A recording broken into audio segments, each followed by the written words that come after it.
Welcome back. If you're a focused learner looking to master the precise mechanics of expanding your wealth or your business from India to the UAE, you are in the exact right place.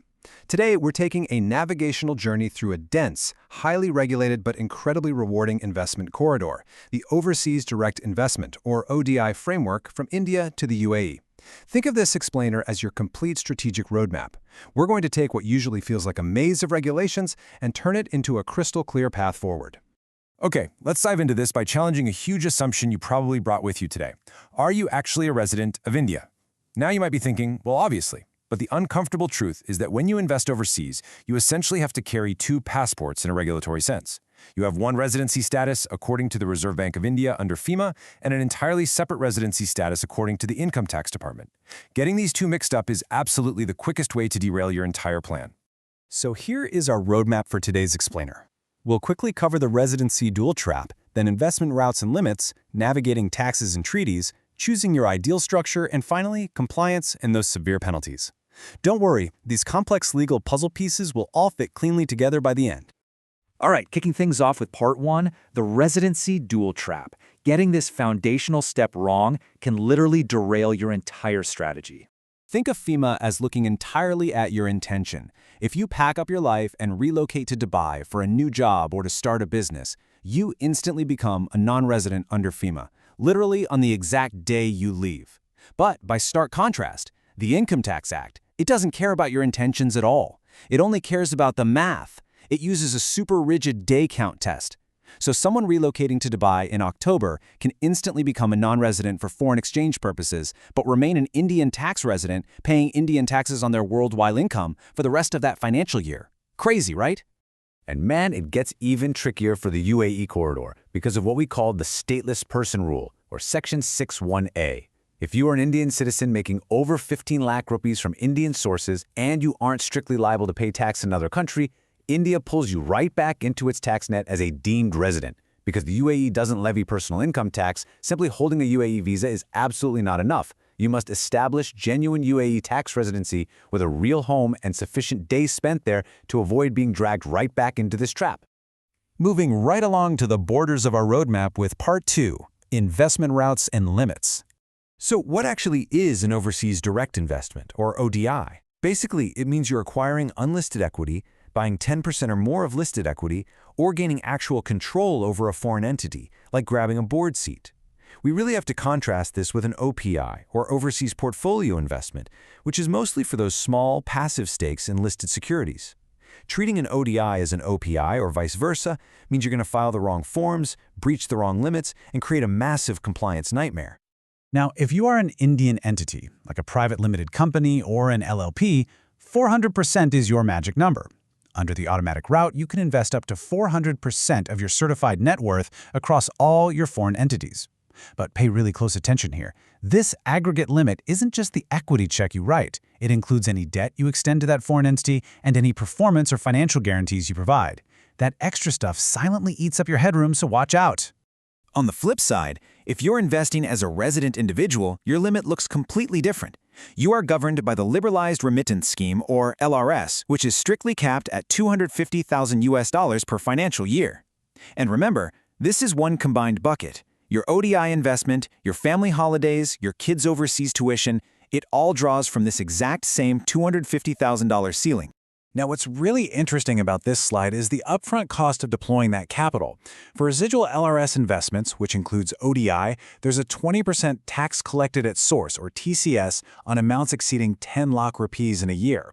So if you send 50 lakh rupees to start your UAE company, the bank is going to collect roughly 8 lakh rupees in TCS up front. Now, don't panic. It's not a sunk tax. You can absolutely claim it as a credit against your final tax liability, but it is a significant cash flow reality you have to plan for.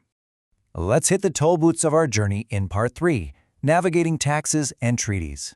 Historically, the UAE was famous for being completely tax-free. Well, today, there's a standard 9% corporate tax on profits over 375,000 dirhams. However, you can still access that highly coveted 0% rate if you become a qualifying free zone person, or QFZP. But the absolute golden rule of thumb here is substance. To get that 0% rate, you must maintain real economic substance in the UAE.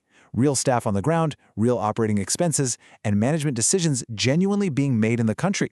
You can't just rent a hot desk and claim 0%.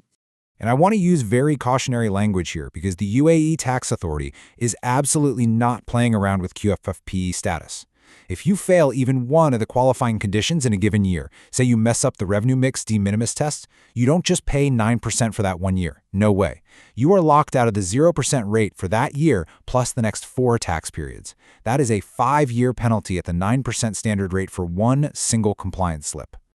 To ensure you aren't getting taxed by both countries on the exact same income, you rely on the Double Taxation Avoidance Agreement, the DTAA. But to claim those treaty benefits, you need the right certificate. If you're an Indian business needing to prove to the UAE that you pay tax in India, you get Form 10FB from the Indian authorities. But if you're a UAE resident wanting a reduced withholding tax on money coming out of India, you actually must get a UAE tax domicile certificate from their Emirat tax portal. Apply for the wrong one, and the treaty literally won't protect you. Arriving at the destination phase of our roadmap with Part 4, choosing your ideal structure. And this brilliantly illustrates your 3 main structural choices in the UAE. Mainland gives you full local market access but hits you with that 9% tax. Free zones are perfect for trading and consulting, offering the possibility of that 0% QFZP rate, though the visas are limited. Finally, offshore companies are great for international holding structures, but consider this. Offshore setups offer absolutely 0 UAE residency visas. So, if your personal goal is to establish UAE tax residency to avoid India's stateless person trap we talked about earlier, an offshore company is completely useless to you. But hey, what if you don't actually want to move to Dubai or run a foreign company yourself? Well, consider this highly strategic middle ground, India's gift city. Instead of sending money directly to a UAE entity, you can use your LRS limit to invest in an India-regulated foreign currency fund right in the IFSC, which then invests globally, including in the Gulf. It allows families to consolidate their cross-border wealth without dealing with foreign company registrations, keeping you under the safe, familiar umbrella of Indian regulators.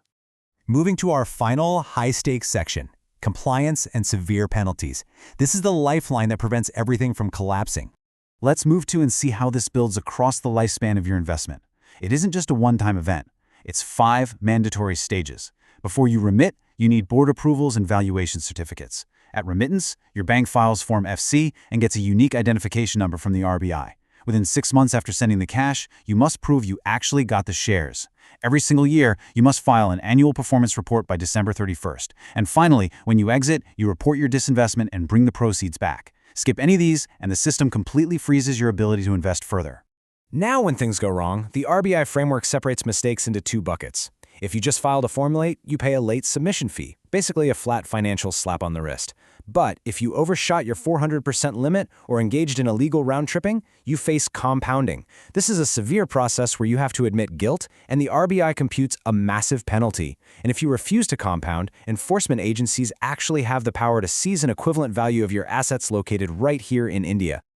Honestly, the tax side might be even more terrifying due to the Black Money Act.